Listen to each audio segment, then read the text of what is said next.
Hello guys, in this video I am going to show you how to use the store locator function on the Gap application to search for a nearby store.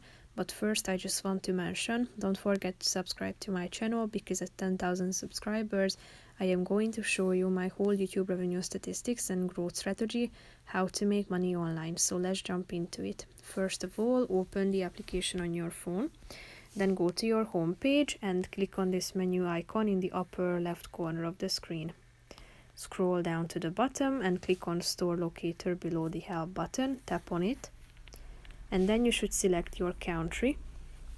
Tap on it, and then here you can find the available stores. So tap on the relevant one that you are interested in. You can see the address, the opening hours, and the contact number, and as you scroll down you can also check it out on Google Maps too.